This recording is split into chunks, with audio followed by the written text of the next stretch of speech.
नमस्कार करना चाहूँगा जो इस पैनल पर आज मुझे सुन रहे हैं। और विशेष मैं धन्यवाद देना चाहूँगा अंकुर गिरेवाल जी का, PR चौधरी जी का और विश्वास दादा जी का, जिन्होंने इस पैनल पर सहयोग करके हिंदुस्तान के लाखों एसोसिएट को एजुकेशन दिलाने में सहयोग किया। आने वाले समय में पूरा हिंदुस्तान इनको हमेशा याद रखेगा। धन्यवाद। मैं शेयर करूं सर? हाँ, प्लीज शेयर करें।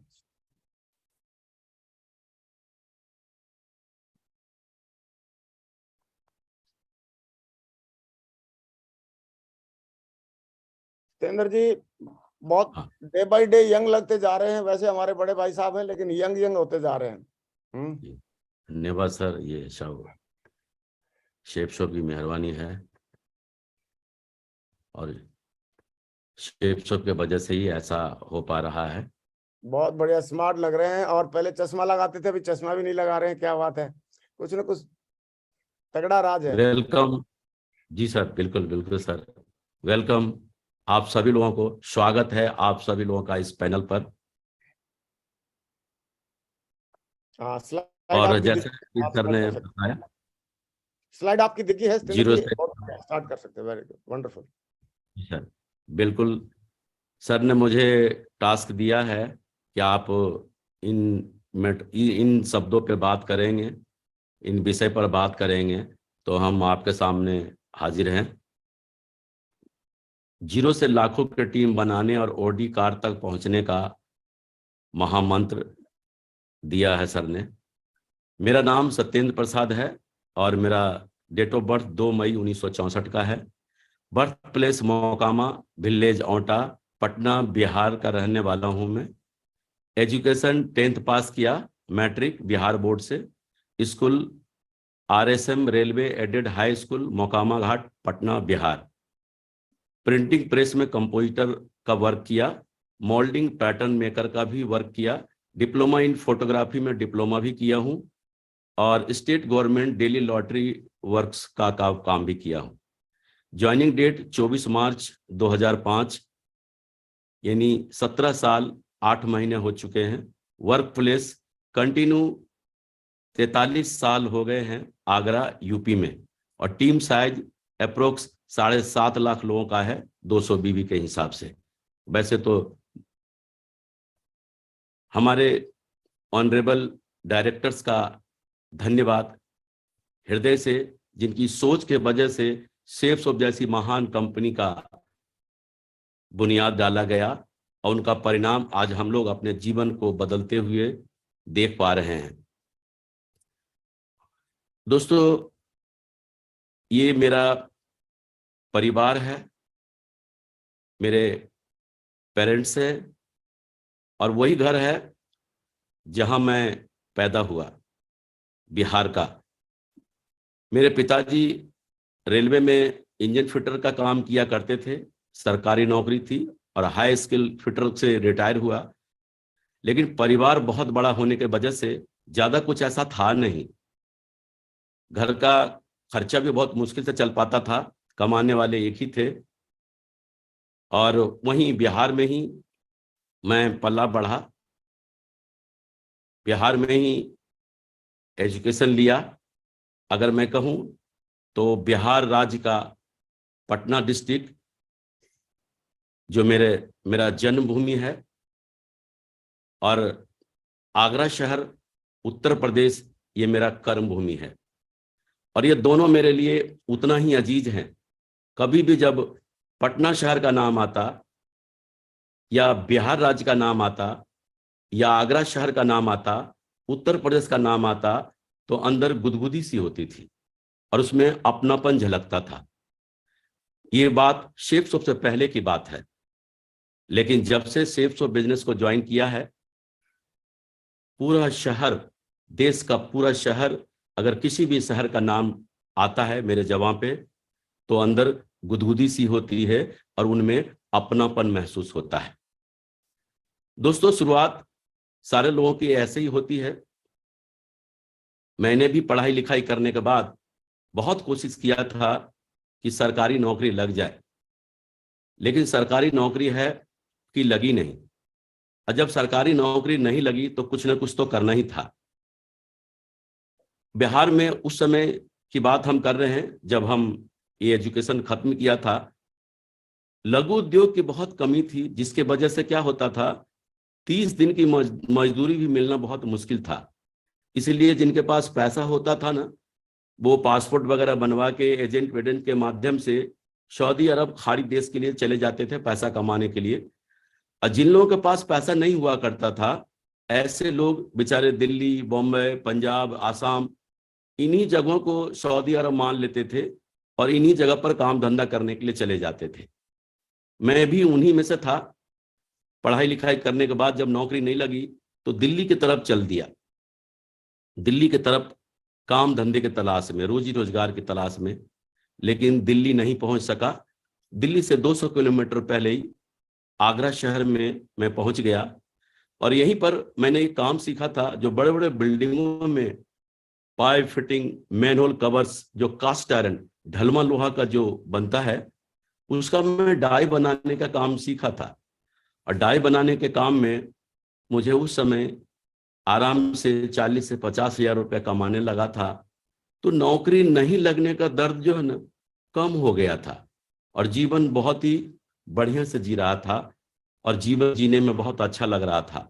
लेकिन उसी बीच मेरे एक मित्र ने मुझे इस बिजनेस के बारे में बताने मेरे घर आए। और जब वो मेरे घर आए ना, तो मैं यही सोच रहा था कि ये वही बताने आए जिन चीजों को मैं पसंद नहीं करता। लेकिन क्योंकि वो मेरे मित्र हैं, अब वो मेरे मित्र हैं, अब उनको अगर घर से वापस कर दूं तो हो सकता है बुरा मान जाए, हो सकता हमारी दुआ सलाम भी बिगड़ जाए। उस समय हमारे बिजनेस में इंश्योरेंस हुआ करता था, तो हमने उनसे एक इंश्योरेंस ले लिया कि चलो कहीं ना कहीं इन्वेस्टमेंट करना ही है और इनका मन भी रह जाएगा और हमारी दुआ सलाम भी बनी रहेगी। लेकिन जब हमने ये ले लिया तो वो बड़े खुशी खुशी हमारे घर से चले गए। लेकिन मुझे झटका तो तब लगा जब वो अगले दिन फिर मेरे घर आ गए और बोलने लगे, दोस्त बहुत ही बढ़िया बिजनेस है, जीवन बदल जाएगा, खानदान में इतिहास लिख दोगे। और उनके बार बार प्रयास करने के वजह से, बार बार प्रयास करने के वजह से हमारे सारे समस्याओं का समाधान, यानी सारे सवालों का जवाब देने का परिणाम आज आप लोगों के बीच में सत्येंद्र प्रसाद जी के रूप में आपके सामने बात कर रहे हैं। अगर आप लोगों के साथ भी कोई ऐसा कर रहा है तो विश्वास करना, आप भी एक दिन सत्येंद्र प्रसाद जी जैसा बनने वाले हैं। पहचान मैं कौन? दोस्तों, एक बात देखा गया है, गरीबी में भले ही जी रहा था, लेकिन शौक जो है ना, अमिताभ बच्चन जी से कम नहीं था।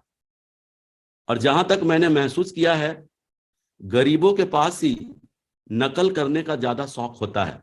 जितना तक नकल कर सकते हैं ना, उतना तो कर ही लेते हैं, जो संभव नहीं है उसी को छोड़ते हैं। अब आप सोच के देखें, बाल बढ़ाने में क्या लगता है, बढ़ा लिया, लेकिन मुझे कहाँ मालूम कि भविष्य में मुझे ऐसा बिजनेस मिलने वाला है जहां सिर्फ नकल ही करके जीवन में हम बहुत आगे तक जा सकते हैं। जब मेरी शादी हुई थी और मैंने पत्नी को अपने बिहार से आगरा लेकर आया था, तो उनको ताजमहल घुमाने ले गया था। और ताजमहल के प्रांगण में हम पति पत्नी प्रेम का इजहार कर रहे हैं। हम आप लोगों से एक बात जानना चाहता कि जब हमारी शादी हुई थी, उस समय मुझे ज्यादा खूबसूरत लगना चाहिए था कि आज लगना चाहिए था? स्वाभाविक सी बात है, आप कहेंगे उस समय लगना चाहिए था। लेकिन ये बेसिक डिफरेंस क्यों है? बेसिक डिफरेंस यही है, सेफ सोप। कहते हैं ना, सेफ सोप में जब आप आगे बढ़ेंगे ना, जितनी ऊंचाई पर जाएंगे, उम्र भले ही आपकी बढ़ती चली जाएगी, लेकिन खूबसूरती जो है ना, अंदर से निकलकर बाहर आएगी। आज आपको मेरी बातों पर यकीन नहीं है ना, तो आप जितने भी खूबसूरत हैं, आज आप एक बढ़िया सा फोटो खिंचवा लेना, और जिस आज मेरे लेवल पर पहुंचने के बाद आप उस फोटो को सिर्फ आप ही पहचान पाओगे, दूसरा कोई नहीं पहचान पाएगा। शुरुआत में जब बिजनेस में हम ज्वाइन करते हैं ना, बहुत जोश में होते हैं और एकदम से, क्योंकि इतना बड़ा प्लान देखे हुए होते हैं और हम इतना जोश में होते हैं ना कि हमारा जो रोज का दिनचर्या होता है ना, सुबह ऑफिस 5 बजे छोड़कर छुट्टी होती है तो 6 बजे तक घर आ जाते हैं, या बिजनेस सेंटर से अपने घर आ जाते हैं सीधा। लेकिन जब हम इस बिजनेस को ज्वाइन करते हैं ना तो हमारे सारे दिनचर्या बिगड़ जाते हैं। जो हम शाम को 6 बजे घर आते थे, अब 8 बजे आने लगे, 9 बजे आने लगे, 10 बजे आने लगे, 10:30 बजे आने लगे, 11 बजे आने लगे, 12 बजे आने लगे। यही होता है हमारे साथ भी। ऐसा ही हो रहा था कि जब मैं इस काम को शुरुआत किया, इतना जोश में था कि रात के 10:30, 11, 12, 12:30 तक बज रहे थे। एक दिन की बात है, घर में बड़ा दिक्कत होने लगी। एकदम से मैडम सामने आ गई और बोला, देखो जी, भगवान ने बहुत दिया हमको, कोई भी फालतू फालतू काम करने की जरूरत नहीं है। सोनू को पापा को देखो, 10,000 कमाते हैं। मोनू को पापा को देखो, मोहल्ले के जितने पापा है ना, सबकी सैलरी बता दिया उन्होंने, और ये बताया कि आप तो उनसे बढ़िया कमाते हो। आज देखो, भगवान ने हमको बहुत दिया है, मैं बहुत खुश हूं, कुछ और करने की जरूरत नहीं है। तो मुझे लगा कि शायद मैं घर देर से आता हूं ना तो इनको प्रॉब्लम हो रही है। मैंने कुछ दूसरा रास्ता ढूंढा, और दूसरा रास्ता क्या, शहर में ही मेरा 3 मंजिल का मकान है। मैंने बीच वाले मंजिल को सोफा वोफा लगा के ऑफिस बना दिया, और फिर क्या किया, वहीं पर लोगों को बुलाना शुरू कर दिया। वहीं पर प्लान हो रहे हैं, वहीं पर फॉलोअप हो रहे हैं, वहीं पर FIM हो रहे हैं। और फिर क्या था, रात के 10:30 बज रहे हैं, 11 बज रहे हैं, 12 बज रहे हैं, 12:30 बज रहे हैं, और ऐसा ही होने लगा।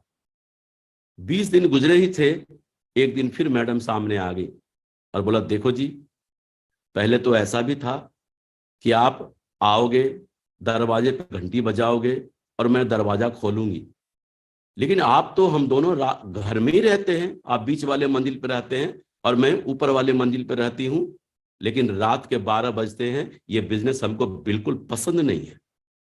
तब मुझे समझ में आया कि दरअसल मुझे शाम को लेट से, रात को लेट से आने में इनको कोई प्रॉब्लम नहीं थी, दरअसल इनको इस बिजनेस से ही प्रॉब्लम थी। पता नहीं, जिस पत्नी को मैं बेइंतहा प्यार करता हूं, उस समय पता नहीं क्यों ऐसा बोला, और मैंने बोला, खबरदार, 2 बातें हैं, या तो आप मेरा साथ दो या फिर मेरे रास्ते से हट जाओ। ये जो मेरे 2 बच्चे हैं ना, इनको पढ़ाना लिखाना, इनका कैरियर बनाना, ये मेरी जिम्मेदारी है। पता नहीं क्या हुआ, मैडम ने रात भर सोचा, फिर चाहे जैसे भी हो, उन्होंने बोला, ठीक है, मैं आपका साथ दूंगी। और फिर मैं दमदारी के साथ काम करने लगा, और काम करने के बाद जो है ना, मैं सिल्वर बन गया। उस समय सिल्वर बनना बहुत बड़ी बात थी, और डायरेक्ट सिल्वर का ही लेवल होता था। मेरे अपलाइन ने बोला कि सत्येंद्र प्रसाद जी, एक बहुत बड़ा फंक्शन होने वाला है और आपको वहां पर पूरे परिवार के साथ आना है और आपको सम्मानित किया जाएगा। मैं बड़ा खुश हुआ, मैडम को बोला कि आपको भी चलना है, हमारा सम्मान होगा। तो मैडम के अंदर ज्यादा बिलीव विश्वास था नहीं, उन्होंने तो जैसे भी हो मान लिया था। तो कहते ना, जब बिलीव विश्वास नहीं हो तो मैडम चल तो रही थी, लेकिन सजना क्या सवरना क्या, जैसे थी ना वैसे ही चल दिया। और मेरे लिए ये सबसे बड़ी बात थी कि वो जा रही हैं। जब वहां पर गया, बहुत बढ़िया सम्मान हुआ। हम पति पत्नी दोनों ने एक दूसरे के गले में माला भी डाला, मैडम ने पैर छूकर आशीर्वाद भी लिया। उस समय तक जीवन में उससे बड़ी कोई खुशी नहीं थी। और आगरा का सूर सदन ऑडिटोरियम था, जहां हजारों लोग पहले से मौजूद थे। पता नहीं, उस मंच के माध्यम से मैडम को सामने बहुत सारी महिलाएं थी, उनको देखा, क्या लगा क्या नहीं। उस दिन के बाद जितना नशा मुझे डायमंड बनने का था ना, उसका 10 गुना नशा उनको डायमंड बनने का हो गया। उस समय मुझे इस बात का अफसोस हुआ कि मैंने पहले कहीं कभी क्यों नहीं इनको फंक्शन में लेके आया। अगर मैं पहले फंक्शन में लेके आता तो शायद आज मैं पर्ल का रिकॉग्निशन ले रहा होता। तो लोग यही गलती करते हैं, अपने परिवार को इस बिजनेस में इन्वॉल्व नहीं करते हैं। ये मेरी दूसरी दिशा ट्रेनिंग है। जब मैं इस बिजनेस में जुड़ा था ना, उसी समय मुझे एक मौका मिला था दिशा ट्रेनिंग लेने का, और मेरे अपलाइन ने बोला कि आपको दिशा ट्रेनिंग में चलना है। 15,000 रुपए का मैंने इंश्योरेंस लिया था 15 साल के लिए। मैंने बोला 15,000 तो अभी अभी दिया है, मैंने मन में सोचा, और अभी फिर कह रहे हैं कि नागपुर जाने के लिए, वहां पर जाना आना, वहां का रहना खाना पीना सारा खर्चा होगा। मैंने बहाना कर दिया और बहाना करके किसी तरह मैं गया नहीं। लेकिन जब लोग वहां से आते थे ना, तो वहां के प्रोग्राम के बारे में बोलते थे, क्या प्रोग्राम होता वहां पर, जीवन समझ में आता, और सही मायने में जीवन क्या है ना, वो वहां पे समझ में आता। इतनी तारीफ सुनता था कि अगले बार जब प्रोग्राम हुआ दिशा वर्कशॉप, तो मुझे जाने का मौका मिला, अकेले जाने का मौका मिला। और जब वहां पर जाकर गया, तब समझ में आया कि मैंने कितनी बड़ी गलती किया था, वो बहाना बनाकर, और अपने आप को मैं कितना पीछे धकेल दिया। शायद मैं उस समय गया होता दिशा वर्कशॉप लेने, तो आज का पोजीशन कुछ और होता। लेकिन 1 साल लेट हो गया और जीवन समझ में आया। और ये समझ में आया कि आप जैसा सोचते हैं, जैसा बोलते हैं, जैसा महसूस करते हैं, अगर आपको उस पर यकीन है तो वो आपके जीवन में हो जाएगा। और ये मेरी दूसरी दिशा ट्रेनिंग है, जो माननीय श्रीमान नरसिंह गिरवाल साहब जी से लेने का मुझे मौका मिला। और मैं सबसे कीमती कपड़ा पहन के गया था, 35 रुपये मीटर वाला कपड़ा पहन के गया था। 2.25 मीटर में मेरा पूरा कपड़ा बना था। आज के युवा को तो पता भी नहीं होगा कि 2.25 मीटर क्या होता है, और 1.5 मीटर में हाफ शर्ट बनते थे। और आज आप लोग जितने भी लोग यहाँ बैठे हैं, मुझे पता है कि मेरे से बढ़िया कपड़ा पहन के बैठे होंगे। तो ये बिलीव, विश्वास और यकीन एकदम जीवन सही मायने में दिशा ट्रेनिंग में जाने के बाद ही मुझे समझ में आया।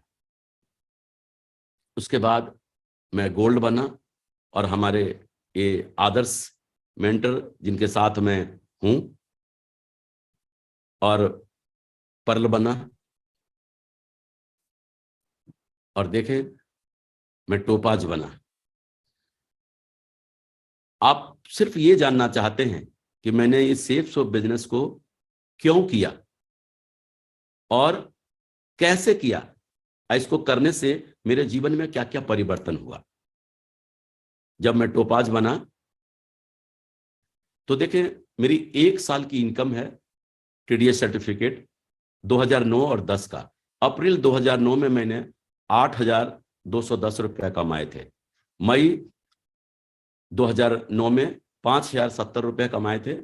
जून 2009 में 22,490 रुपये कमाए थे। जुलाई 2009 में 31,420 रुपये कमाए थे। अगस्त 2009 में 38,840 रुपये कमाए थे। सितंबर 2009 में 54,120 रुपये कमाए थे। अक्टूबर 2009 में 48,260 रुपये कमाए थे। नवंबर 2009 में 50,910 रुपये कमाए थे। दिसंबर 2009 में 61,120 रुपये कमाए थे। और जनवरी 2010 में 74,120 रुपये कमाए थे। और फरवरी 2010 में 1,23,030 रुपये कमाए थे। हमने 1 साल में अपनी इनकम को 2.25 लाख रुपए महीने पर पहुंचा दिया था।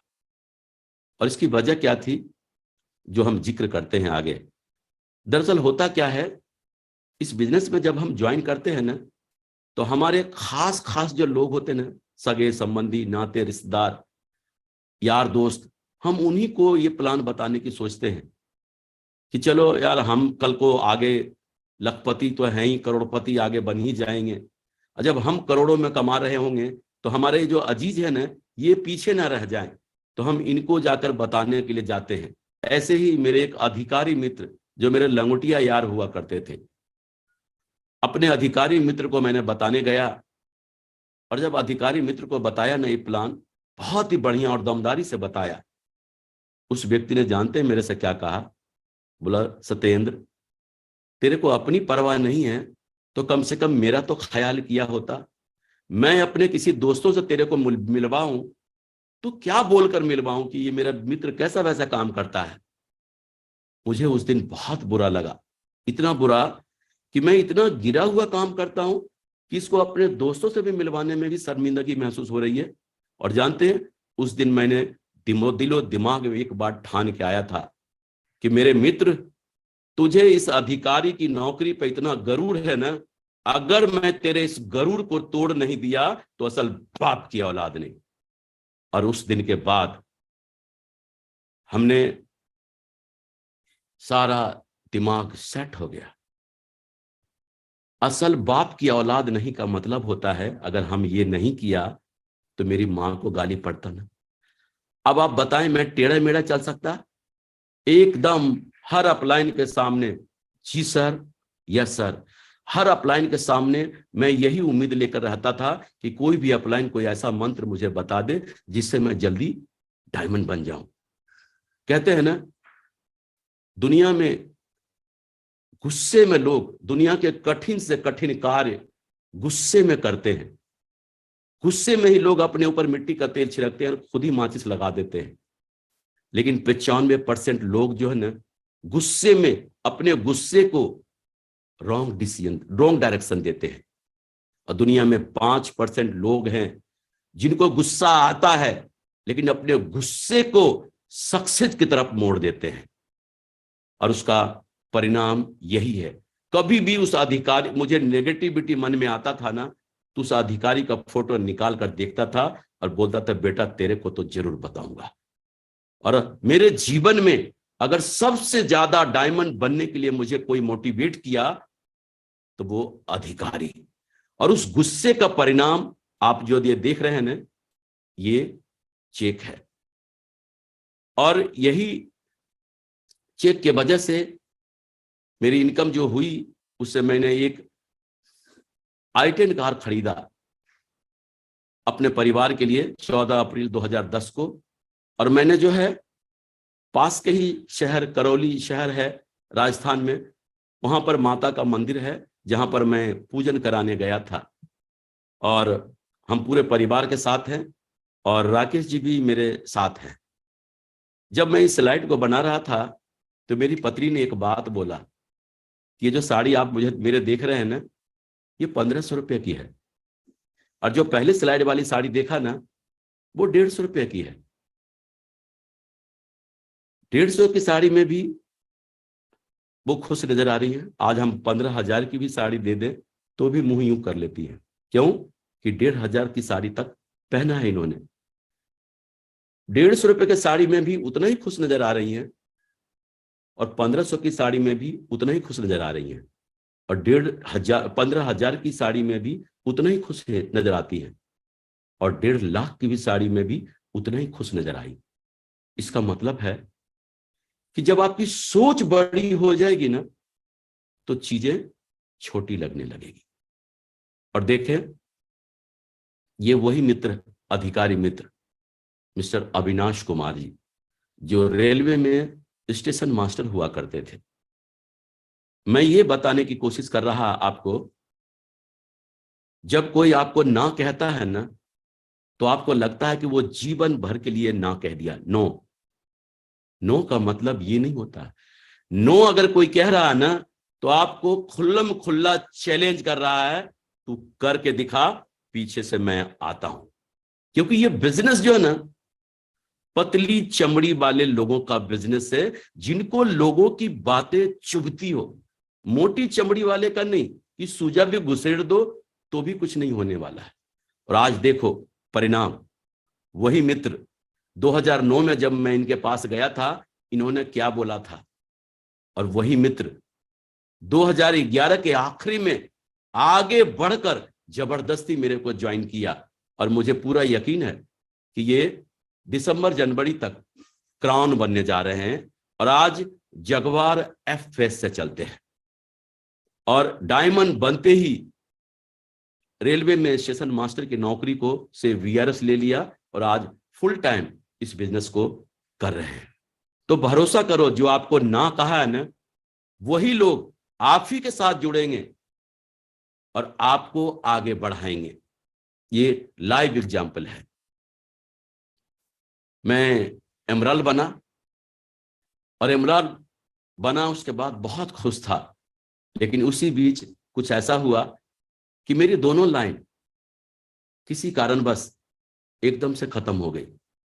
आप सोच के देखें, इतनी अच्छी अच्छी इनकम आ रही हो, और पैसा भी सब कुछ दिख रहा, कार भी खरीद लिया, सारे खर्चे भी बढ़ गए, और एकदम बिजनेस जीरो पे आ गया। या तो ये कंडीशन था कि ऐसी कंडीशन में हम कोमा में चले जाते, लेकिन धन्यवाद परमपिता परमेश्वर का, मान्य श्रीमान नरसिंह गिरेवाल जी जैसे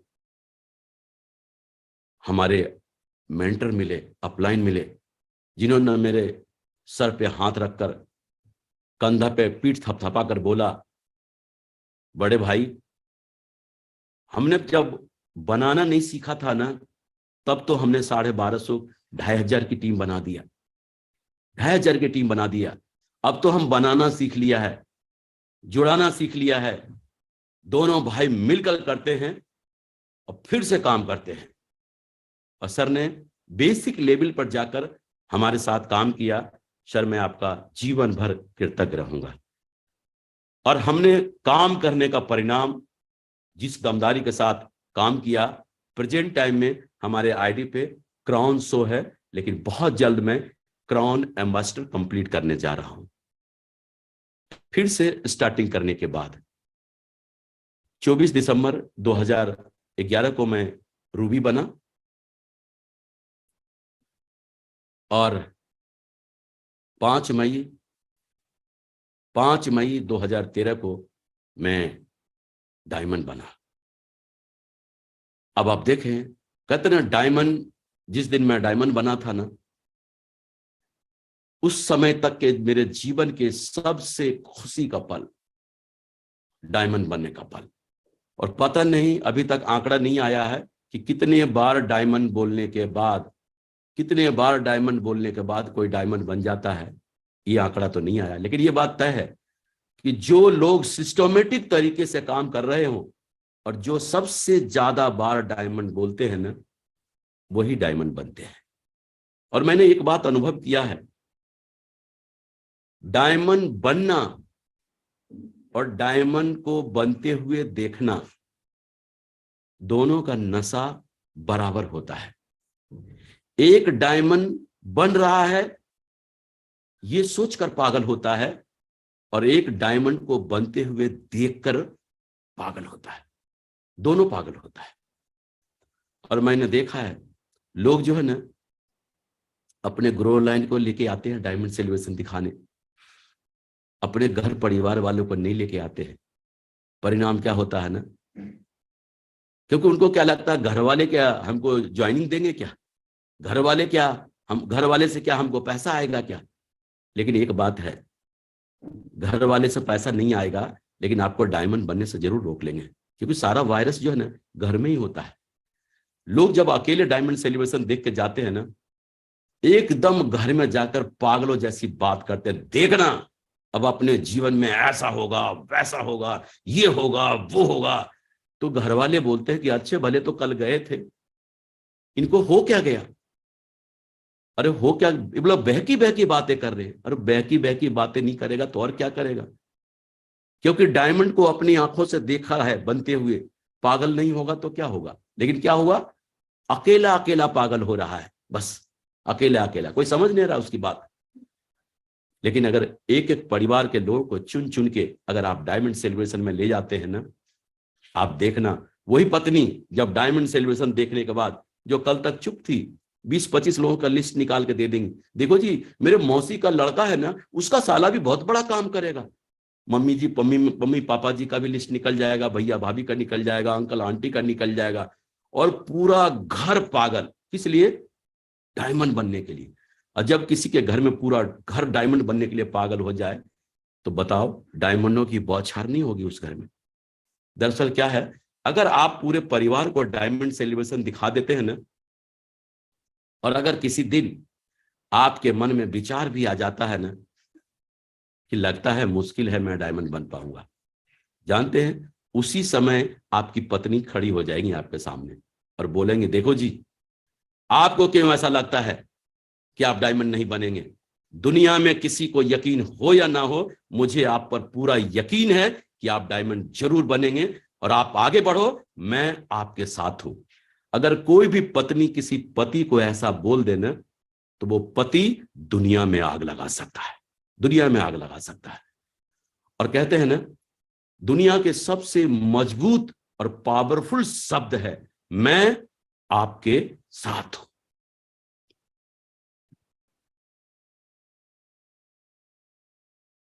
ये देखिए जी, जब बिहार में जब मेरी शादी हुई थी, और बिहार में शादी जानते हैं सरकारी नौकरी वाले लोगों की ही लगती है। बगैर सरकारी नौकरी वाले बेचारे भाई साहब को तो निपटा दिया जाता है। हम भी उन्हीं में से थे, हमारी जब शादी हुई थी ना, तो मेरी माँ ने बोला था कि मेरा बेटा पालकी में जाएगा, तो मुझे पालकी में ले गया था ससुराल बारात में। मुझे नहीं मालूम वो मेरे माँ का सपना था या गरीबी, मुझे नहीं मालूम। लेकिन आजकल के लोगों को जब शादी करते हुए देखता था ना, तो लगता था क्या शादी करते हैं। लेकिन धन्यवाद शेफ सोप का, उसी पत्नी के साथ दोबारा नए स्टाइल में शादी करने का एक मौका शेफ सोप ने दिया। अगर किसी को लग रहा है कि मेरे को भी निपटा दिया गया है, तो टेंशन नहीं लेना, एक मौका शेफ सोप आपको जरूर देगी। करके आप दिखाओ, ये मौका आपके लिए भी है। मैं जिस माहौल में पला बढ़ा, जिस घर परिवार में रहा ना जी, वहां पर जो है ना, बच्चों का जन्मदिन मनाया जाता है।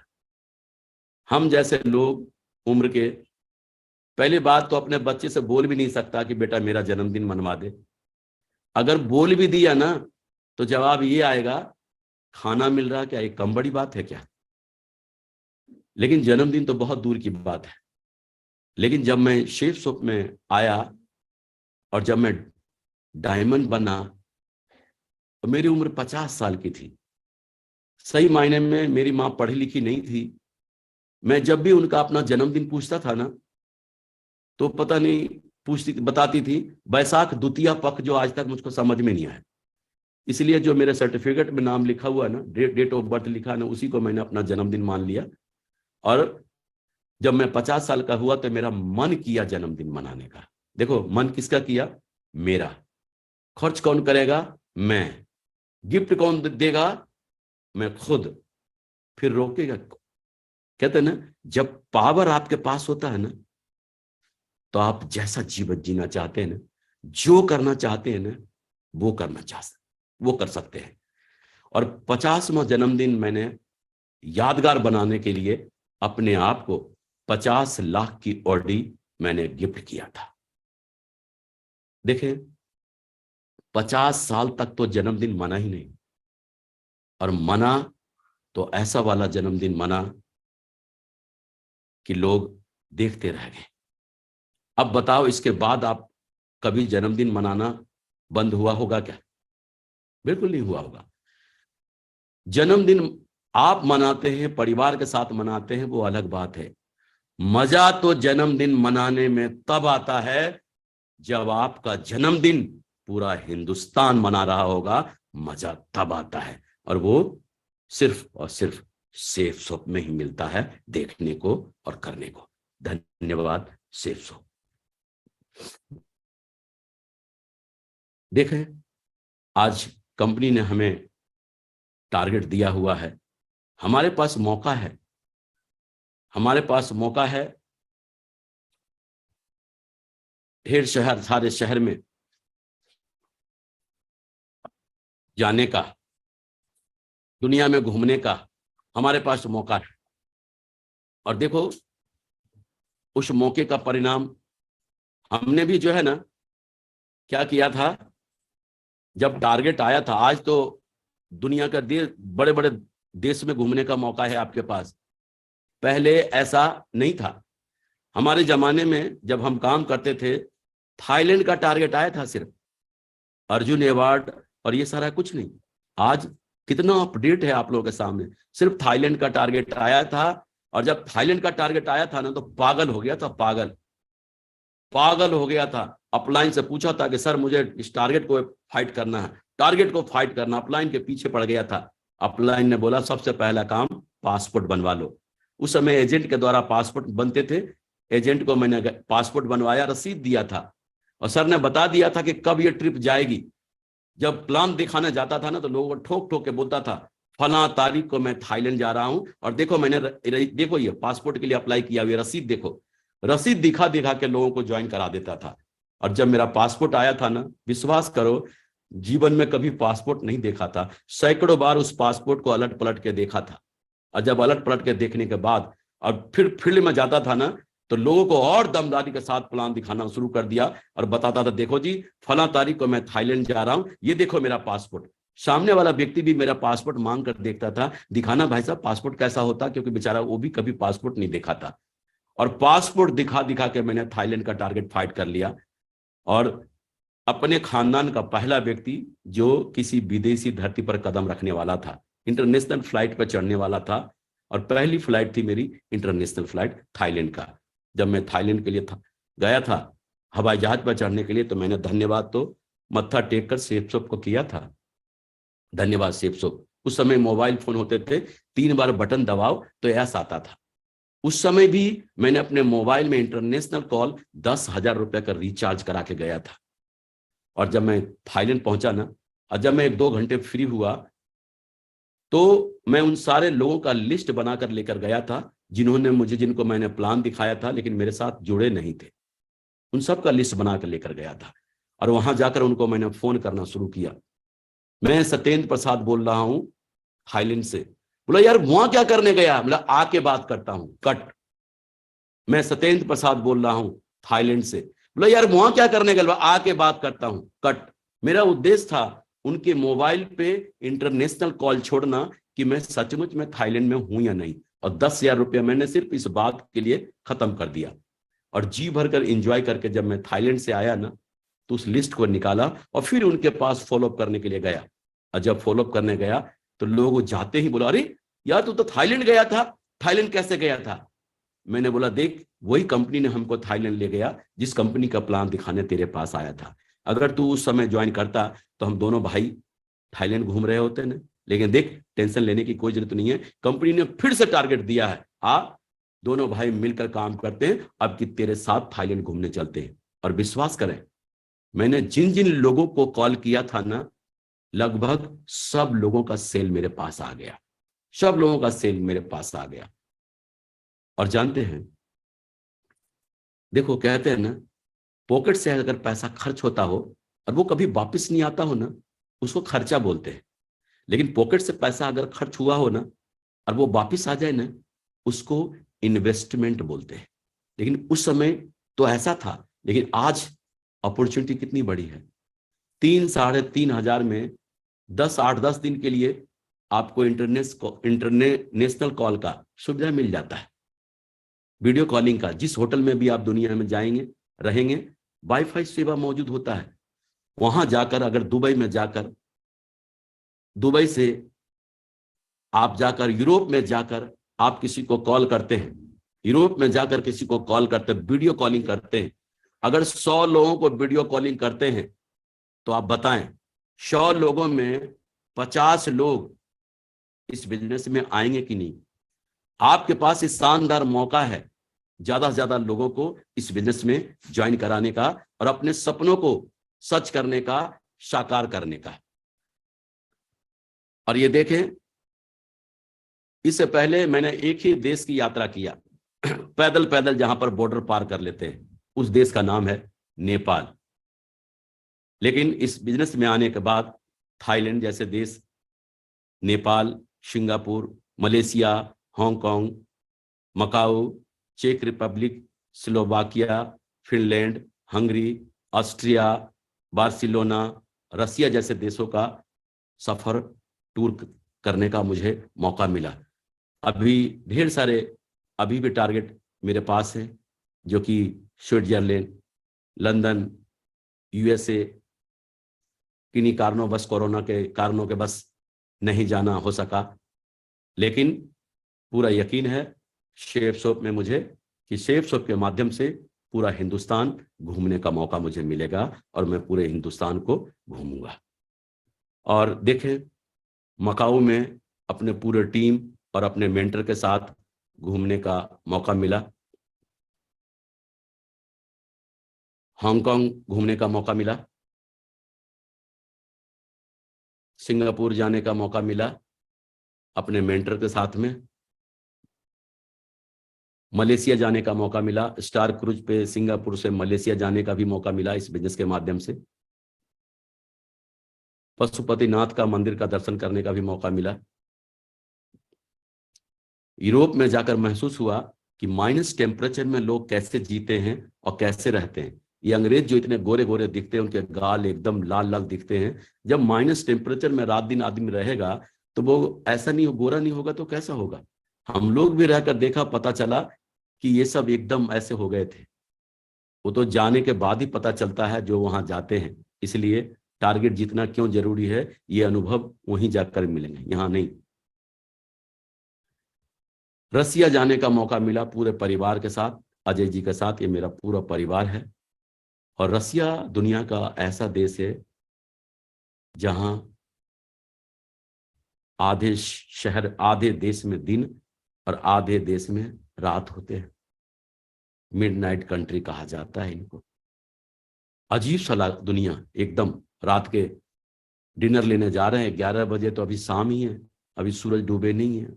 अजीब अजीब सा लग रहा था वहां तो जाने के बाद ऐसा लग रहा था कि यहाँ सेफ शॉप का बिजनेस बहुत दमदारी से चलेगा, क्योंकि रात होते ही नहीं। यहाँ घड़ी देखकर लोग दुकान खोलते हैं, घड़ी देखकर मार्केट खोलते हैं, घड़ी देखकर सारा काम करते हैं। नेक्स्ट जनरेशन प्लान, आप लोगों को जब प्लान दिखाया जाता है तो उसमें बताया जाता है जनरेशन टू जनरेशन प्लान है, पीढ़ी दर पीढ़ी का।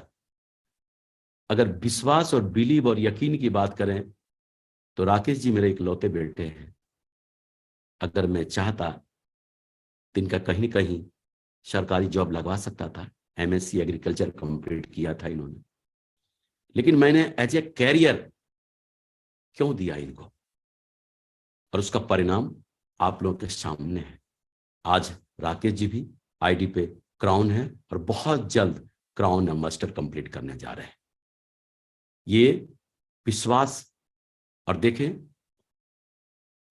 विश्वास की बात करते हैं तो राकेश जी की जब शादी नहीं हुई थी ना, तब भी मैं ये बात कहता था इस कंपनी के विश्वास और बिलीव और यकीन के बारे में कि मेरा बेटा तो छोड़ो, मेरा पोता भी एक दिन डायमंड बनेगा। और देखो पोता के रूप में 5 साल का कुणाल प्रसाद जी आपके सामने हैं। आप सोच के देखो, मैंने तो गरीबी भी देखा है, गरीबी में भी जिया है। राकेश जी को थोड़ा बहुत मिला, लेकिन ये तो रईस से रईस, लग्जरी हॉस्पिटल में पैदा हुआ, लग्जरी गाड़ी से घर आया, शानदार बंगले में रहा। मैंने तो अनुभव किया है, सेफ शॉप से पहले मैंने जितने कपड़े पहने हैं ना, उससे ज्यादा कपड़ा पहनकर इसने तो अलग कर दिया, इससे ज्यादा कपड़े पहनकर अलग कर दिया।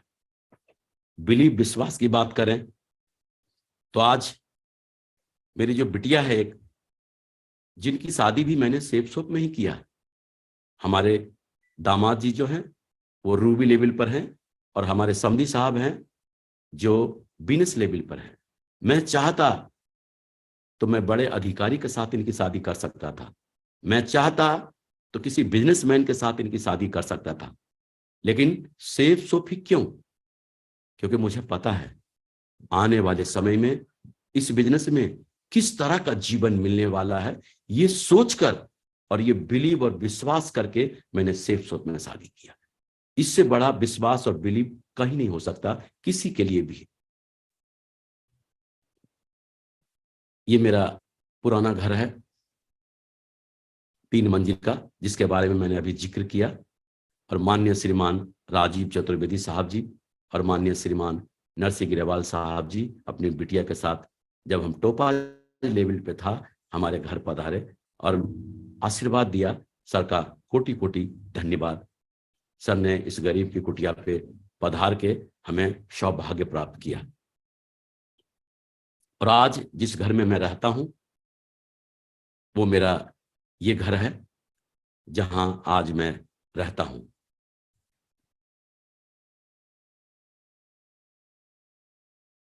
ये देखें,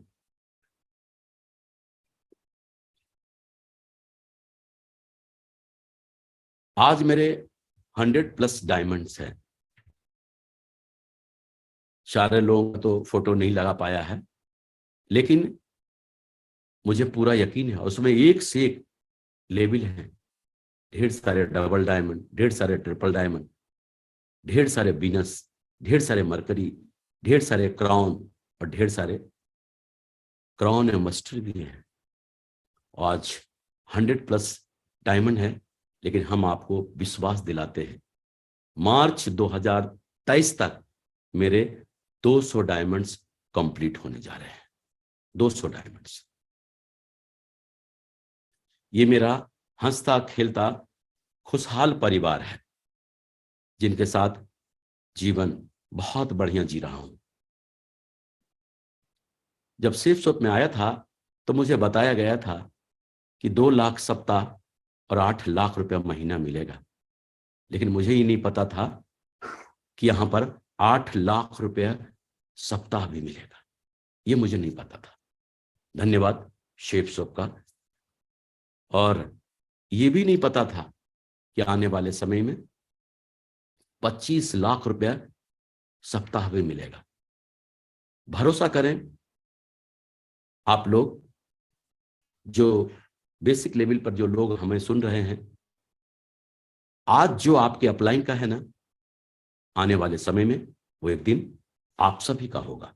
ये आज जो कुछ मेरे जीवन में है, आने वाले समय में आप सभी लोगों के जीवन में होगा, अगर चलते रहे सिस्टमेटिक, रुके नहीं तो।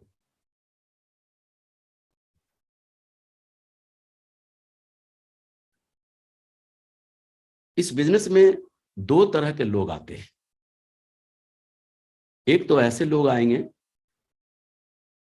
जो अपनी मनमानी करेंगे, आपकी बात मानेंगे नहीं, कितना भी समझाएंगे ना, वो आपकी बात समझेंगे नहीं। परिणाम क्या होगा? उल्टा आपको समझाने की कोशिश करेंगे, बोलेंगे सर भले ही मुझे 2 सप्ताह हुए हैं और आपको 2 साल हुए हैं, लेकिन ये बिजनेस कैसे होगा ना, ये हम आपको समझाते हैं। हमारे जो ज्यादातर लीडर है ना, रात को जो टेंशन में सोते हैं ना, इन्हीं लोगों के वजह से। बोला अच्छा मुझे 2 साल हुए हैं और 2 सप्ताह का बंदा मुझे बताता है कि बिजनेस कैसे होगा, ये हम आपको बताएंगे। ये जो लोग हैं ना, अगर ये कुछ भी मानने वाले नहीं है, अपनी मनमानी करेंगे। इनको कुछ भी समझाओगे ना, ये समझने वाले नहीं है। अगर ये कहते हैं ना, इनको ये जैसा करना चाहते हैं ना, करने दो। अगर ये कहते हैं कि सर मेरा ये करने का मन कर रहा, बोला बिल्कुल यही करो। बोला सर मेरा ये करने का मन नहीं कर रहा, बोला बिल्कुल मत करो। तेरी खुशी में मेरी खुशी।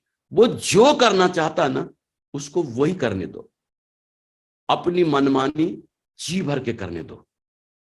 क्योंकि मालूम है, अगर आप पूछोगे ऐसा करना है तो बोलेगा क्यों, ऐसा नहीं करना है क्यों, आप क्यों का जवाब आप दे नहीं पाओगे। इसीलिए इनको छोड़ दो इनके हाल पे।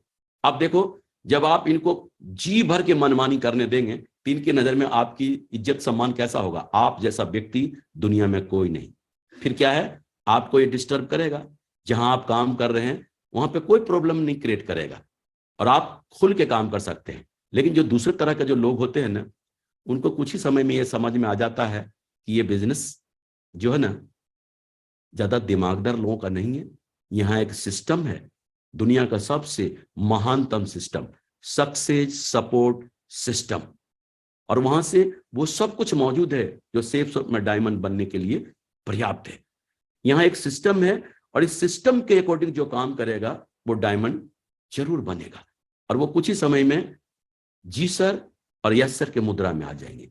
और यही वो लोग हैं जिनके साथ जम के पिल के काम करो, ये आगे बढ़ेंगे और आपको भी जीवन में आगे बढ़ा के लेके जाएंगे। लोगों को यह बिजनेस बहुत ही आसान लगना चाहिए, न कि कठिन। क्या होता है, जब हम किसी को प्लान दिखाने, FIM करने जब जाते हैं ना, प्लान ज्वाइन करने के बाद जब FIM करने जाते हैं, उनका लिस्ट बनवाते हैं, उनको बोलते हैं कि देखो जी, आपको इनवाइट करना सीखना पड़ेगा, प्लान देना सीखना पड़ेगा, फॉलोअप करना सीखना पड़ेगा, सेल रजिस्ट्रेशन करना सीखना पड़ेगा, स्टेज पर एंकरिंग करना सीखना पड़ेगा, फर्स्ट प्लान लेना सीखना पड़ेगा, सेकंड प्लान लेना सीखना पड़ेगा, क्लोजिंग करना सीखना पड़ेगा, फ्राइडे की ट्रेनिंग लेना सीखना पड़ेगा, ग्रुप मीटिंग लेना सीखना पड़ेगा, कोर ट्रेनिंग सीखना पड़ेगा, लेना सीखना पड़ेगा, और लीडर्स मीटिंग लेना सीखना पड़ेगा। जब आप सीखेंगे ये सब, तभी तो आप लीडर बनेंगे, और जब आप लीडर बनेंगे तभी तो आप डायमंड बनेंगे। तो आदमी क्या सोचता है, तो बाप रे भाई, इतना सारा काम सीखना पड़ेगा। तभी मैं कहूं कि बिरले लोग ही इस बिजनेस में डायमंड बनते हैं। उसमें मेरा नंबर कहाँ होगा। अब क्या होता है, अपलाइन उनको फोन करते हैं, कभी सेमिनार में आने के लिए बुलाते हैं तो कभी वो आ जाता है, कभी नहीं आता है। ट्रेनिंग के लिए बुलाते हैं तो कभी आ जाता है, कभी नहीं आता है। कभी घर मिलने जाते हैं तो मिल लेता है और कभी घर में मना करवा देते हैं। कभी रास्ते में दिख जाए तो मिल लेता है, कभी कट मार लेता है। वो आदमी सोचकर परेशान हो रहा होता है कि यार कल तक तो ये कहता था कि हम जलजला ला देंगे, तूफान खड़ा कर देंगे और देखना सर यूं मैं डायमंड बन जाऊंगा, बन के दिखा दूंगा, ऐसा कर दूंगा। हो क्या गया, हो क्या गया कि उसको दिमाग में उसको समझ में आ गया कि हम इसमें डायमंड बन नहीं सकते। और ये सोचकर अब वो कट करने लगा। आसान लगना चाहिए। आप देखें, जब किसी के यहां FIM करने जाते हैं और उनको लिस्ट बनवाते हैं और बोलते हैं सेमिनार में गेस्ट लेकर आने के लिए, अगर वो व्यक्ति 10 गेस्ट लेकर आता है, 10 गेस्ट लेकर आ जाता है, इसका मतलब है कोई ना कोई क्वालिटी तो है उसके अंदर। नहीं तो 2 गेस्ट लाने में सेमिनार में पसीने निकल जाते हैं, लेकिन उन्होंने 10 गेस्ट को लेकर आया। इसका मतलब है हर व्यक्ति के अंदर कोई न कोई एक क्वालिटी होता है। जरूरत है उनकी क्वालिटी को पहचानने की और उनकी क्वालिटी में धार लगाने की। अब जैसे कि देखें, कोई आपको प्लान दिखाने ले जाता है और जब आप प्लान दिखा रहे होते हैं उनका, तो वो एसोसिएट देखना बड़े गौर से आपके प्लान को देख रहा होगा, बड़े गौर से देख रहा होगा। जब प्लान खत्म होगा ना, तो आपसे वो डायरी का पेज मांग लेगा। सर, वो डायरी का पेज देंगे और देखना घर जाके एकदम रट्टा मार रहा होगा, एकदम बढ़िया से प्लान याद कर रहा होगा।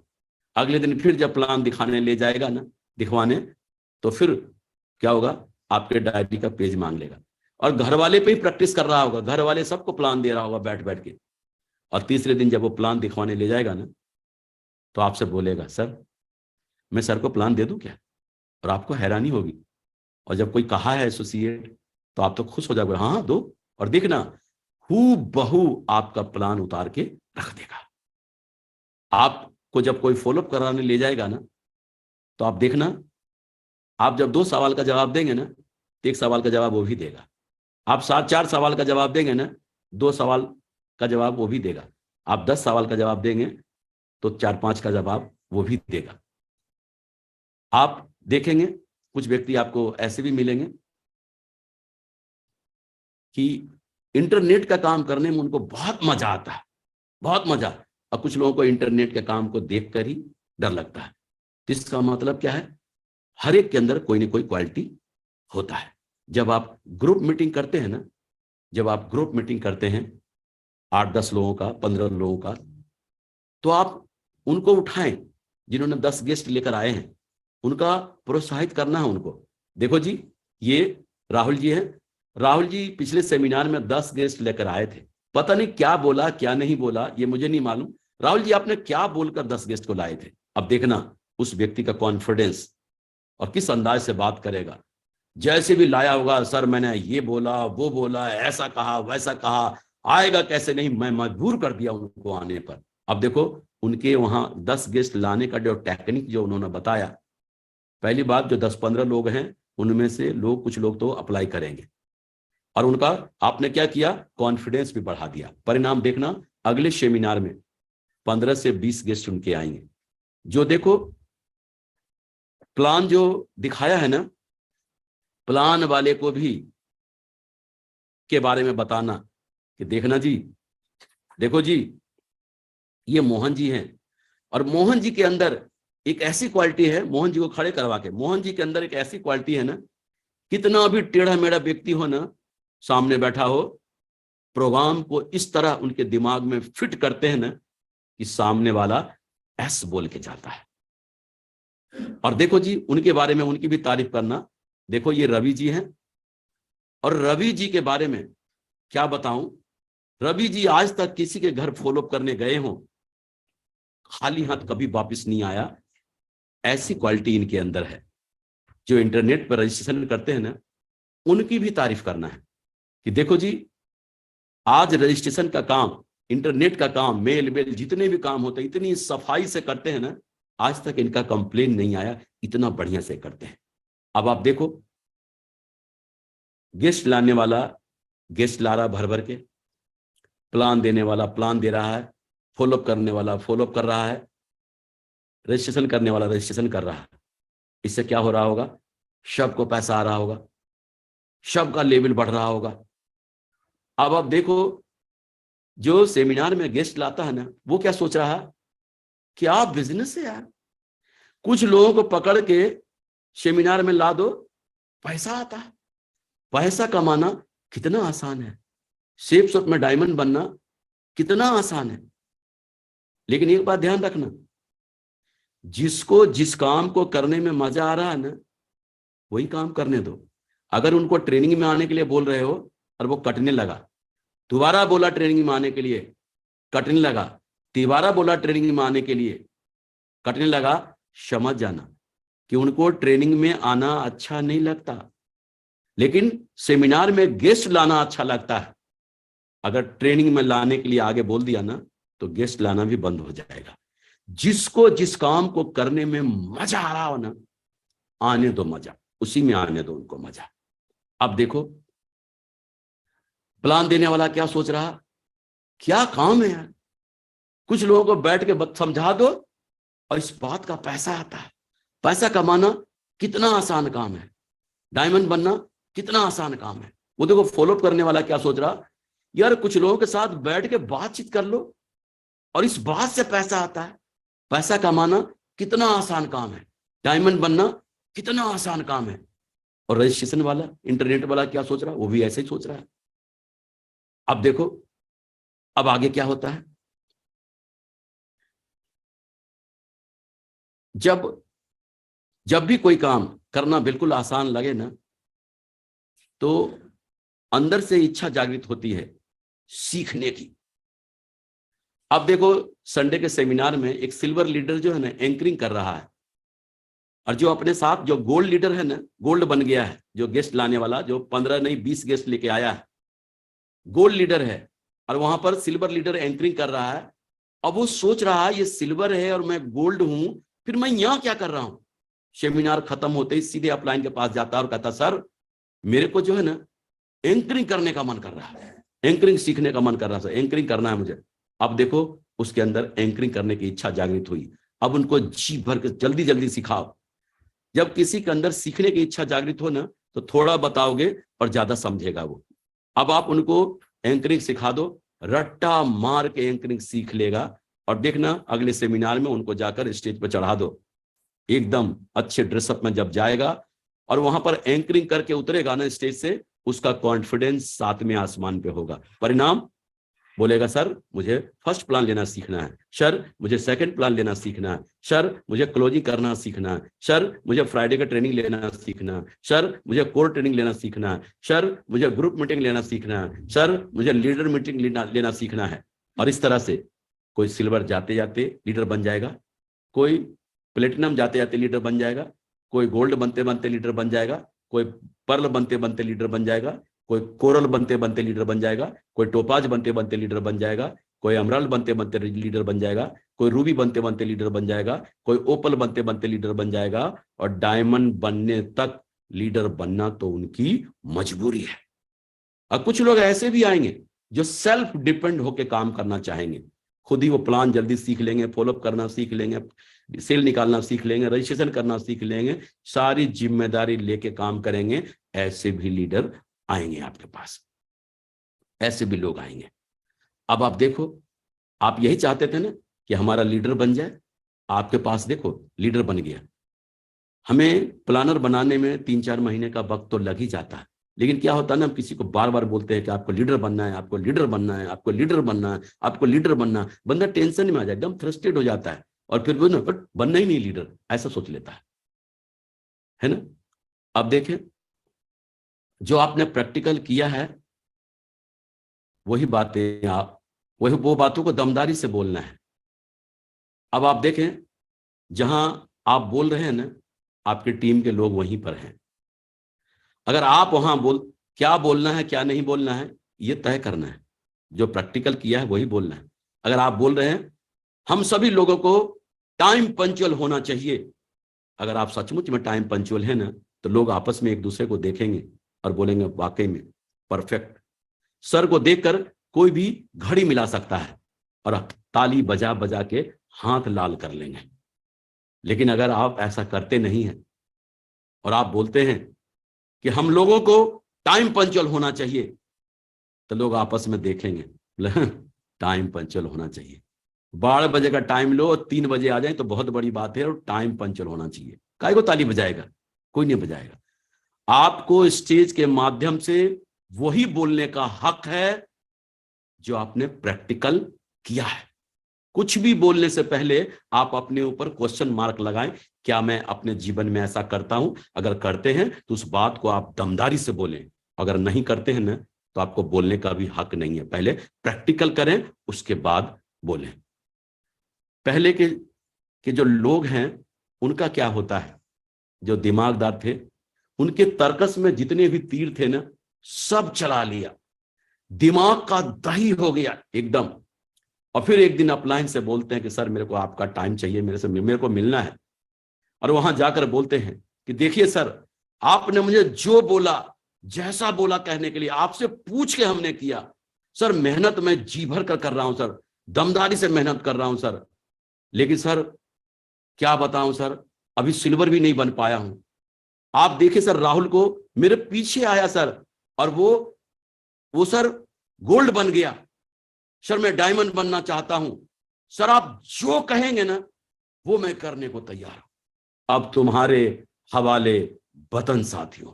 आप यही चाहते थे ना कि वो आपके साथ आ जाए, और यही प्रक्रिया होना शुरू हो जाएगा। इसी तरह से आपके साथ, एक तो है कि 3-4 महीने में आप लीडर बना के फिर उनके साथ काम लेना शुरू करेंगे। ये क्या है, क्वालिटी को पहचानने के बाद डे फर्स्ट से ही आपका काम होना शुरू हो जाएगा। ग्रो लाइन के सामने अपलाइन की कौन सी बातें करनी है और कौन सी बातें बिल्कुल नहीं करनी है।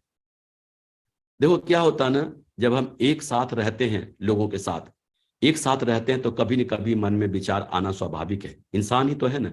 अगर कभी कोई बात अगर किसी ग्रो लाइन के मन में चुभ जाए और वो एकदम अपलाइन से गुस्से में आ जाता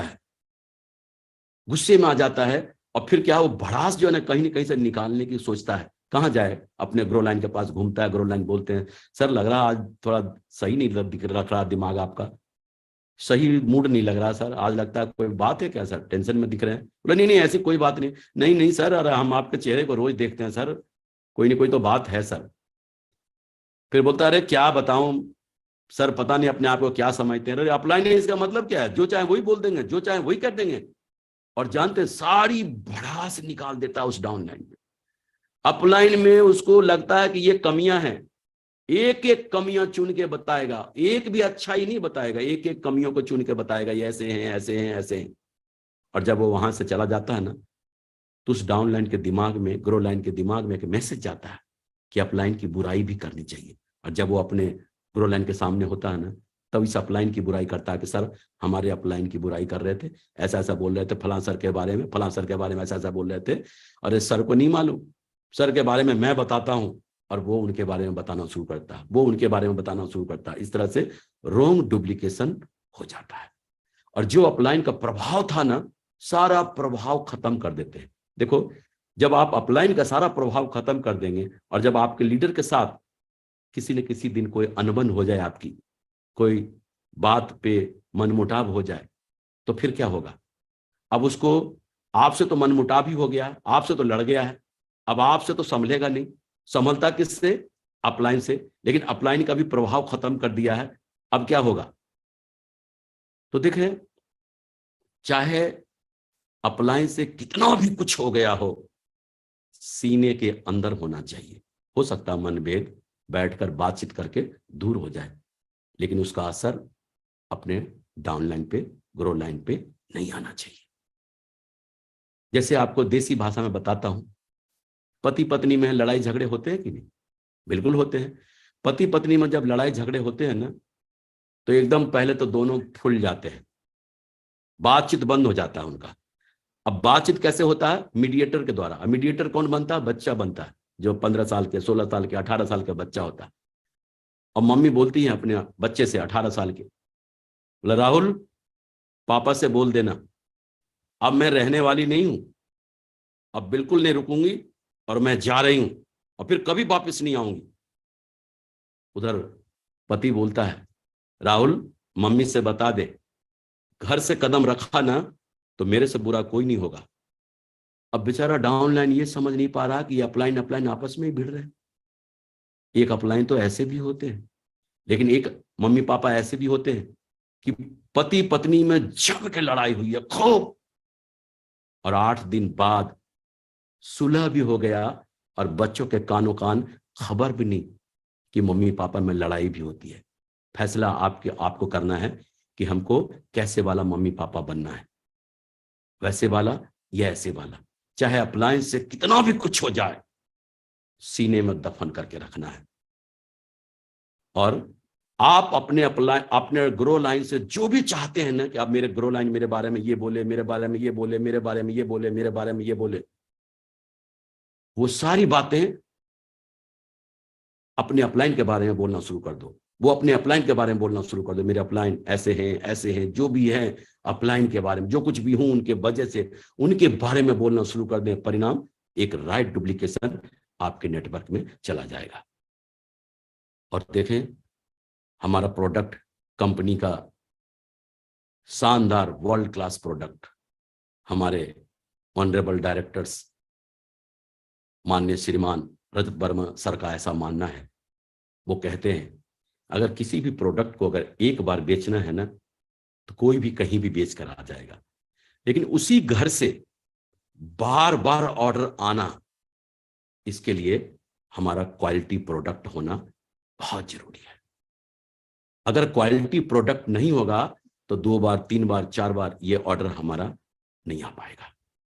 तो आज हमारा जो प्रोडक्ट है A1 वर्ल्ड क्लास प्रोडक्ट है। क्या बताऊं, आज ये जो च्यवनप्राश कंपनी का एक एक प्रोडक्ट हम खुद अपने जीवन में इस्तेमाल कर रहे हैं। और च्यवनप्राश की क्या बात करें, ये तो ब्रह्मास्त्र है, खासकर सर्दी के दिनों में उनके लिए जो अस्थमा और दमा के पेशेंट हैं। इसको कंटिन्यू अगर इनका सेवन किया जाए तो एकदम जड़ से खत्म हो जाएगा। हमने देखा है जिनको एलर्जी होता है, मौसम बदलते ही परेशानी आती है, अगर इसका इस्तेमाल करना शुरू कर दें कंटिन्यू, परिणाम बिल्कुल बदल जाएगा। एक से एक प्रोडक्ट है।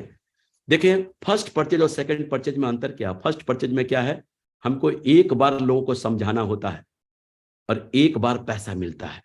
लेकिन रीपर्चेज में यहां पर भी एक बार अगर किसी को बढ़िया से समझा दिया जाए तो हर महीने पूरा जीवन पैसा आएगा। तो देखें आसान कहां है, यहां या यहां। यहां पर एक बार पैसा मिलेगा, यहां पर हर महीने बार बार पैसा मिलेगा।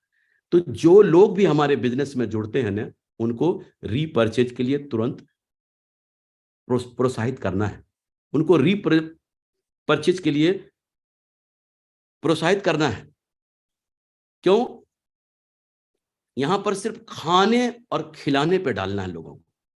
खाने और खिलाने पर डाल दिया ना, परिणाम बदल जाएगा। देखो हमको घर चाहिए सेफ शॉप से, 2 लाख सप्ताह चाहिए सेफ शॉप से, दुनिया घूमना है सेफ शॉप से, कार चाहिए सेफ शॉप से, खानदान दर खानदान पैसा चाहिए सेफ शॉप से।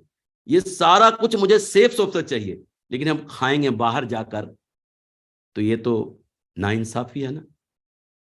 और ईमानदारी भी नहीं है, अपने बिजनेस के साथ ईमानदारी भी नहीं है। तो विनती है हाथ जोड़कर, आप पहले खुद खाएं और सच्चाई से ईमानदारी से जब आपको अच्छा लगे ना तो दूसरों को बताएं। हम आपको विश्वास दिलाते हैं रीपर्चेज में फर्स्ट परचेज के अपेक्षा आसान है 2 लाख लाना रीपर्चेज में, क्योंकि हमको इसकी आदत पड़ चुकी है, इसलिए ये हमको आसान लगता है। इसकी अभी आदत नहीं पड़ी है, इसलिए हमको कठिन लगता है। और एक से एक प्रोडक्ट, किस कंपनी का तो कहना है हमारे डायरेक्टर्स का कि एक भी प्रोडक्ट के लिए हम आपको बाहर नहीं जाने देंगे, हर प्रोडक्ट आपको यहां पे उपलब्ध होगा। आप देखें क्या चाहिए, कंपनी वो सब कुछ हमको पहले ही उपलब्ध करा रही है। मैंने सिस्टम की हर एक्टिविटी को अपने जीवन में उतारा और इसको प्रमोट किया, चाहे सेमिनार की बात हो, चाहे 8 स्टेप ट्रेनिंग की बात हो, चाहे ग्रुप मीटिंग की बात हो, चाहे कोर ट्रेनिंग की बात हो, चाहे लीडर्स मीटिंग की बात हो, चाहे सक्सेस प्रीव्यू सेमिनार की बात हो, चाहे बिजनेस बिल्डिंग सेमिनार की बात हो, चाहे डायमंड सेलिब्रेशन की बात हो, दिशा वर्कशॉप की बात हो, टूल्स की बात हो, चाहे टारगेट की बात हो, चाहे काउंसलिंग की बात हो, एक एक एक्टिविटी को हमने प्रमोट किया। हमको एक चीज इस बिजनेस में बहुत प्रभावित किया और बहुत अंदर तक आने के लिए प्रेरित किया। जब ट्रेनिंग में गया था ना, तो वहां बोला गया था ड्रेस कोड, कोट पैंट और टाई। ये बड़ा एक्साइटेड हुआ था ये सुन के, और हमको लगा था कि हमको भी मन में एकदम गुदगुदी सी हुई थी कि हमको भी ऐसा पहनने का मौका मिलेगा, क्योंकि मेरे खानदान में किसी ने कोट पैंट और ये टाई पाई पहना नहीं था। सेमिनार में हमको ध्यान रखना, लोगों को प्रोफाइल का ध्यान रखना जरूरी है। अगर प्रोफाइल में बिजनेस को नहीं ले गए ना, लो प्रोफाइल में बिजनेस ले जाने का मतलब है ना पत्थर से सट टकराना। वहां पोटेंशियल नहीं है, पोटेंशियल कहां है वहां पे देखना है। जहां पे पोटेंशियल है वहां पे जाएंगे ना तो आपको रिजल्ट मिलेगा, और जहां पोटेंशियल है ही नहीं और वहां पर आप जाकर प्लान कर रहे हैं। अब एक बार बताएं, जो 10,000 रुपये कमा रहे हैं, 8,000 रुपये कमा रहे हैं, वहां आप जाकर भागवत गीता बता रहे हैं, तो बताओ वो कैसे लेंगे? उनकी भावनाओं को क्यों जगा रहे हैं? आप हमें वहां पे प्रोडक्ट को ले जाएं जहां वो कैपेबल है। अपवाद हर जगह होते हैं, यहां से भी लोग निकल के आएंगे, लेकिन अपवाद है। लेकिन अपवाद में हमको अपना जीवन नहीं लगाना है। अब देखें, 8 स्टेप ट्रेनिंग में जब शुरुआत होता है तो क्या होता है? फर्स्ट स्लाइड ही होता है, only 3 things gives you 100% success. इस बिजनेस में जो एक्साइटमेंट और जोश और जुनून क्या है, वो क्या है? 90% है। यही है हमारे पास 90%, और 8% जो आपका 8% टेक्निक है, और 2% फाइन ट्यूनिंग, अपने अपलाइन के साथ गजब का तालमेल, अपने अपलाइन के साथ एकदम मर मिटने वाला, हम बने तुम बने एक दूजे के लिए, अपने अपलाइन के साथ ऐसा वाला। और ग्रुप मीटिंग, जैसे जैसे बताया, छोटे छोटे टीम हो उनमें ग्रुप मीटिंग करते चले जाएं। कोर ट्रेनिंग से सबसे ज्यादा प्लानर तैयार होते हैं। जितना ज्यादा आपके नेटवर्क में कोर ट्रेनिंग हो रहा होगा ना, उतना ही ज्यादा आपके प्लानर तैयार हो रहे होंगे। और जब जिनका जितना ज्यादा लीडर तैयार हो रहा होगा, भविष्य में उनके उतने ही ज्यादा शहर डेवलप हो रहे होंगे, और जिनके जितने ज्यादा शहर डेवलप हो रहे होंगे, परिणाम उन सभी नेटवर्क में 2-2 लाख के सप्ताह का चेक, 4-4 लाख सप्ताह का चेक ज्यादा से ज्यादा उनके नेटवर्क में आ रहे होंगे। हमें सक्सेस प्रीव्यू सेमिनार में विश्वास, बिलीव, यकीन बनता है। जब सम्मान देखते हैं तो अपने पूरे परिवार को वहां पर लेकर जाएं। बिजनेस बिल्डिंग सेमिनार जो हमें सिखाता है आगे बढ़ने के लिए। डायमंड सेलिब्रेशन की हमने बात किया ही, दिशा वर्कशॉप की हमने बात किया ही, टारगेट की बात हमने किया, टूल्स की बात तो आप देख ही रहे हैं टूल्स की बात क्या है। तो आज देखो, सक्सेस सपोर्ट सिस्टम, प्रगति सूत्र जैसे, जो कि पर्याप्त मात्रा में सब कुछ है, शुभारंभ, प्लान फोल्डर। लेकिन होता क्या है, लोग सर मेरे लिए भी एक ला देना, सर मेरे लिए भी एक ला देना, सर ये मेरे को दे दो, अपलाइन के हाथ में देखते हैं तो वही किताब छीनना शुरू कर देते हैं। मुझे एक छोटी सी कहानी याद आ गई जो मैं आपको बता दूं। एक बार किसी गांव में मेला लगा था, और जो है ना, एक नौजवान, 25 साल का नौजवान मेला देखने जा रहा था। जी मोहल्ले से निकला ना, मोहल्ले की भाभी मिली और बोले, देवर साहब कहाँ जा रहे हैं? बोला, भाभी साहब मेला देखने जा रहा हूँ। बोला, देवर साहब मेरे मुन्ने के लिए एक झुंझुना लेके आना। बोला, हाउ? जब आगे बढ़ा ना, एक भाभी साहब और मिली, पूछी, देवर साहब कहाँ जा रहे हैं? बोला, भाभी साहब मेला देखने जा रहा हूँ। बोला, देवर साहब मेरे मुन्ना के लिए एक झुंझुना लेके आना। बोला, हाउ? जब कुछ दूर और पहुंचा ना, एक भाभी साहब और मिली और बोला, देवर साहब कहाँ जा रहे हो? बोला, भाभी साहब मेला देखने जा रहा हूं। बोला, देवर साहब एक 100 का नोट देकर उनके हाथ में बोला, देवर साहब मेरे मुन्ना के लिए एक सुंदर सा झुंझुना लेके आना। तो जानते देवर साहब ने क्या बोला? बोला, भाभी साहब किसी का मुन्ना झुंझुना से खेले या ना खेले, आपका मुन्ना झुंझुना से जरूर खेलेगा। तो क्यों खेलेगा भाई? क्योंकि भाभी साहब ने पैसा दिया ना। गांव घर में भी ये जीवन भर आपको याद रहेगा ये बातें। कभी आंटी भी घर मोहल्ले पड़ोस के बोलते हैं बेटा बाजार जा रहे हो, मेरे लिए ये लेके आना। बोला हाउ हाउ कह दिया तो समझ लो आने वाला नहीं है। तो है ना, अपलाइन को आप पकड़ कर छीनो बगैर पैसा दिए, प्रगति सूत्र, अरे ये की है मेरे पास, मैं आपको कैसे दे दूं, नहीं देंगे। लेकिन उसी अपलाइन को पैसा दो, पॉकेट में डाल दो प्रगति सूत्र का, और फिर खींचो ना, पकड़ ढीली पड़ जाएगी, है ना। तो ये ध्यान रखने वाली बात है, टीम को बनाना और उसको टिकाना और फिर उनके साथ काम करना। कुछ लोग टीम बनाना जान जाते हैं लेकिन उनको टिका नहीं पाते, जिनके वजह से उनका नेटवर्क चला जाता है। और कुछ लोग टिका लेते हैं तो उनके साथ मिलकर काम नहीं कर पाते, इसलिए उनका नेटवर्क चला जाता है। जो लोग टीम को बनाते हैं, बनाना सीख लिया और उनको टिकाना, दिशा वर्कशॉप, डायमंड सेलिब्रेशन, इन जगहों पे जाकर उनको विश्वास, बिलीव, यकीन दिला दिया और उनके साथ मिलकर काम कर लिया, वो आगे बढ़ जाते हैं। और रही बात की पॉइंट की बात, तो की पॉइंट मेरे जीवन में तो सिर्फ एक ही है, जो मैंने अपने कसम जो मैंने खाया था अपने मित्र से, कसम मैंने माननीय श्रीमान नरसिंह ग्रेवाल साहब जी से भी खाया था। जब इन्होंने बोला था कि सत्येंद्र प्रसाद जी मैं आपको डायमंड बना दूंगा, उस समय भी मैं खड़े होकर ये बोला था, सर बेटे का मरा मुंह देखा जो आपकी जबान कट जाए, आप बोल के देखना सत्येंद्र प्रसाद कभी पीछे नहीं हटेगा। और जब मैं घर से बाहर किसी शहर को डेवलप करने जा रहा था तो अपने बेटे के सर पर हाथ रखकर पत्नी से वादा किया था कि बेटे का मरा मुंह देखा जो सत्येंद्र प्रसाद डायमंड नहीं बना। तो ये कसम ही है जो मुझे चारों तरफ से इस तरह से घेर लिया था कि मुझे हर वो काम करने के लिए मजबूर कर दिया था जो मेरा मन करने का नहीं करता था। वो हर काम मैंने इस कसम के वजह से किया। और कसम लोग अपने अजीज और अपने खास का ही खाते हैं। आज हम अगर बात करें माननीय राजीव चतुर्वेदी साहब का, तो सर का बहुत बहुत धन्यवाद। सर ने शुरुआती दिनों में बहुत हेल्प किया, सर के साथ काम करने का भी मौका मिला, आने जाने का भी मौका मिला। और माननीय श्रीमान संजय जैन साहब का भी दिल से धन्यवाद। सर के बारे में कहाँ क्या करें, जहां हम लोग सोचना बंद कर देते हैं, सर वहां से सोचना शुरू करते हैं। जब भी आते हैं कुछ नया लेकर, जब भी आते हैं कुछ नया लेकर, जब भी आते हैं कुछ नया, नित्य नए नए आयाम जोड़ते चले जा रहे हैं हमारे सिस्टम में। सो कोटि कोटि धन्यवाद सर आपका। और कृतज्ञ हूं और ऋणी हूं माननीय श्रीमान नरसिंह ग्रेवाल साहब का।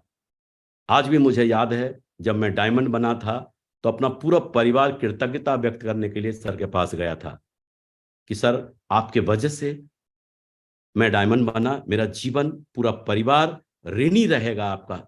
लेकिन सर ने उस दिन भी एक लेसन मुझे सिखाया था कि सत्येंद्र प्रसाद जी ये आपका बड़प्पन है कि आप मेरे बारे में ऐसा बोलते हैं, लेकिन ऐसी बात नहीं है। आज आपको एक सच्चाई बता दे रहा हूं, ऐसे तो मैंने लाखों लोगों को जो बातें आपको समझाया, बताया, लाखों लोगों को समझाया।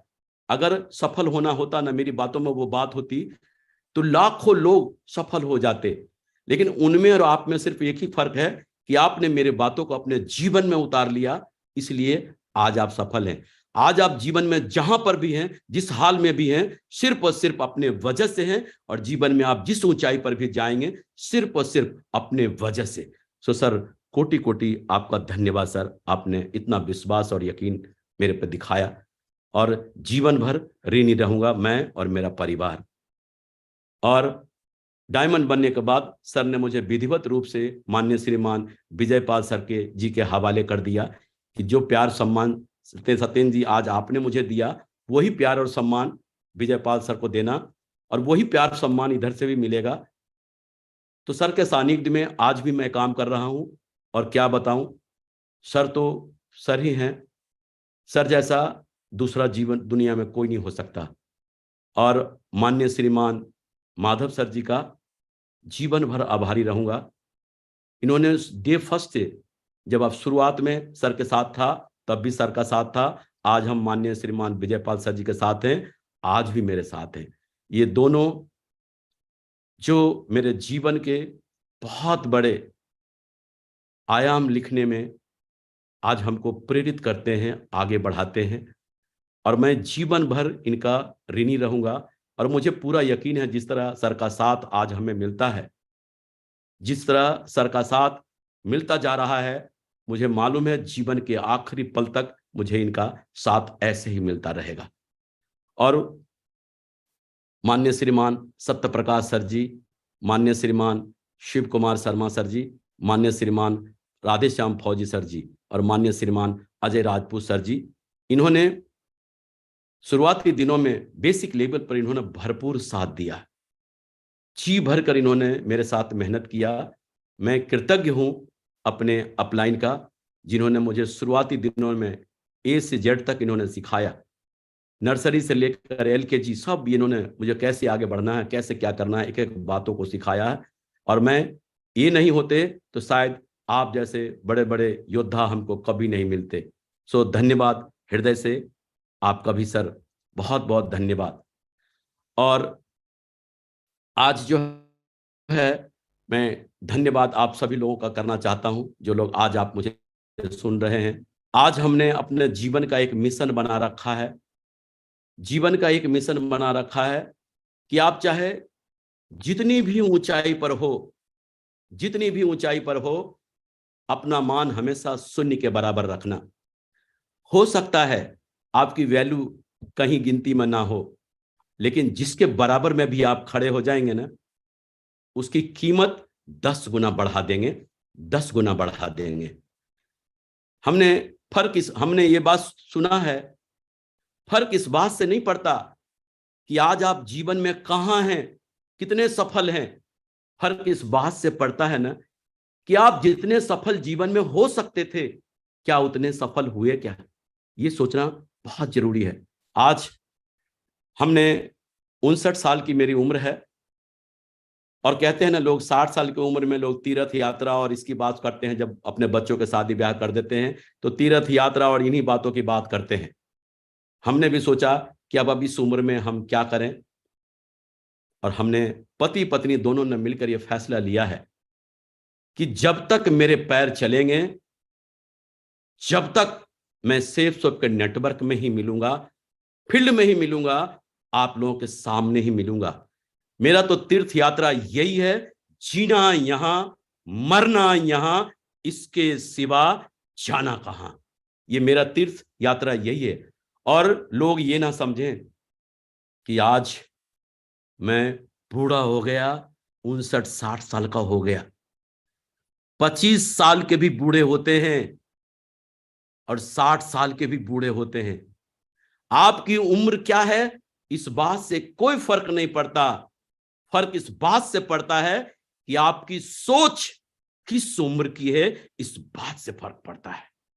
और आज मैं जीवन भर एंजॉय करता रहूंगा, लोगों के बीच में घूमता रहूंगा और काम करता रहूंगा, और इसी तरह से मैं जीवन को आगे ले जाऊंगा। मेरा जीवन में एक ही मिशन है कि लोग इस दुनिया से जाते हैं, जब शमशान घाट जाते हैं, किसी के 4 लोग नहीं मिलते, 10 लोग नहीं मिलते, लेकिन मेरे वजह से अगर किसी के घर में खुशियां आई हो ना, तो उनके आंसुओं पे मेरा हक होगा।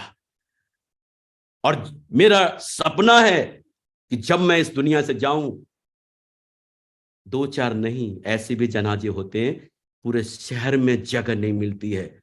और मैं जीवन पर्यंत इसी मिशन के लिए काम कर रहा हूं, पति पत्नी दोनों इसी मिशन के लिए काम कर रहा हूं। और आखिरी में मैं अपनी बातों को एक ही बात कहकर समाप्त करूंगा। 3 मित्र थे, तीनों में बहुत गहरी दोस्ती थी। एक का नाम दौलत, दूसरे का नाम ज्ञान और तीसरे का नाम विश्वास। तीनों एक समय ऐसा आया कि तीनों को बिछड़ने का समय आया। दौलत से पूछा कि दोस्त, आज हम बिछुड़ रहे हैं, जीवन में कभी मिलने का मौका मिले तो हम आपसे कहां मिलेंगे? दौलत ने बोला, मैं अमीरों के पास मिलूंगा। लेकिन जब ज्ञान से पूछा कि दोस्त, आज हम बिछुड़ रहे हैं, जीवन में कभी मिलने का मौका मिले तो मैं आपसे कहां मिलूंगा? तो उन्होंने बोला, मैं विद्यालय में मिलूंगा, मंदिर में मिलूंगा, मस्जिद में मिलूंगा, गिरजाघर में मिलूंगा, गुरुद्वारे में मिलूंगा। और विश्वास गुमसुम सा एकांत में पड़ा हुआ था। दोनों ने जाकर विश्वास से पूछा कि दोस्त, आज हम बिछुड़ रहे हैं, अगर जीवन में कभी मिलने का मौका मिले तो हम आपसे कहां मिलेंगे?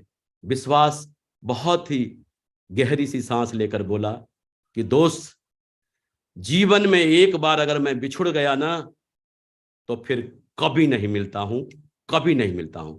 तो दोस्तों, विनती है आप सभी से, आप अपने अपलाइन का, आप अपने ग्रो लाइन का, आप अपने परिवार का विश्वास बना के रखें।